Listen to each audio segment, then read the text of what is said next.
Louvado seja nosso Senhor Jesus Cristo, para sempre seja louvado.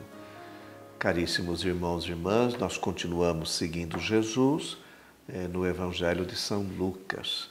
E no capítulo 18, Jesus contou uma história, uma parábola para alguns que confiavam na sua própria justiça e desprezavam os outros. É a parábola do fariseu e do cobrador de impostos, que subiram ao templo para rezar. São dois grupos, duas pessoas que representam dois grupos da época. O grupo dos fariseus, que era um grupo um pouco maior, que formavam pequenas comunidades, eram nacionalistas, fiéis à lei, e os cobradores de impostos, a própria expressão já diz, eles recebiam os impostos que eram destinados para os romanos, né? Esse fariseu, ele era o representante de uma mentalidade judaica que concebia essa relação com Deus.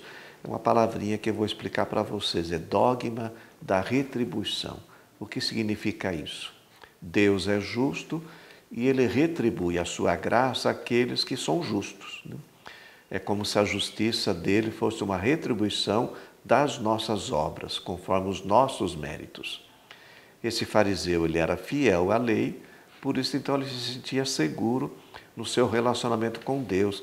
Ele acreditava que já estava salvo e criava até um certo orgulho por causa disso. Ele já se considerava justificado e acabava exigindo de Deus uma certa recompensa. Daí esse orgulho e essa exaltação de si mesmo, né? Mas ao pensar em ter méritos e justificar-se diante de Deus, ele acabava se afastando do próprio Deus e também das pessoas.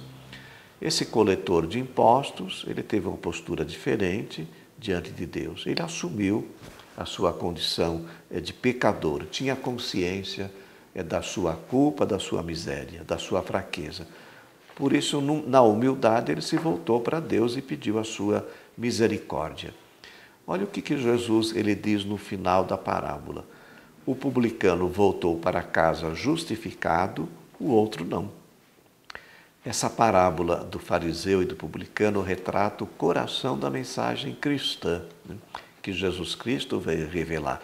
Esta passagem da vida de pecado para a vida nova na graça é dom de Deus, é Deus que nos salva, Deus que nos perdoa. O nosso mérito é a misericórdia de Deus, dizia São Bernardo. A religião é um mistério de fé e de graça. Ele nos ama gratuitamente porque Ele é bom, porque Ele é justo, né? E esse ato de justiça de Deus brota do seu coração bondoso, sem depender das nossas obras. Por isso que ninguém se salva por si só, mas pela graça de Deus. É claro que nós damos uma resposta também de fé. O apóstolo Paulo, depois da sua conversão, ele compreendeu profundamente essa pedagogia divina, porque ele fez essa experiência dessa passagem, né? E ele dizia assim, na carta aos Romanos, que nós somos justificados gratuitamente pela graça de Deus, por meio da redenção em Jesus Cristo. Quer dizer que o amor de Deus não depende das nossas obras, apesar delas serem muito importantes. É Ele que nos ama primeiro, que toma a iniciativa de nos amar e nos perdoar, né? Antes que tivéssemos feito qualquer obra, né? É somente a fé em Jesus que é capaz de realizar aquilo que a lei não consegue. E tem uma experiência muito bonita de Paulo na carta a Timóteo, segunda carta, né? Além dos conselhos que ele passa para esse seu discípulo, ele faz uma partilha da sua experiência no fim da vida. E ele vai falar que não se gloria daquilo que ele fez. É o Senhor quem lhe dará a coroa da justiça, ele fala. Quem esteve ao seu lado e lhe deu forças na evangelização. É Ele que o libertará de todo o mal, que o salvará para o seu reino celeste. Irmãos, Deus é pura misericórdia e não se deixa mover pelas obras. Nenhuma criatura humana tem poder sobre Deus, né? Ele nos liberta dos nossos pecados mediante a fé em Jesus Cristo. Nós não somos os autores da salvação, é Deus que é o seu autor. É claro que Ele conta com a nossa resposta, como já falei, com a nossa retribuição. É um mistério esta graça que Deus nos concede, né? Que atitudes nós podemos ter? Já falei algumas.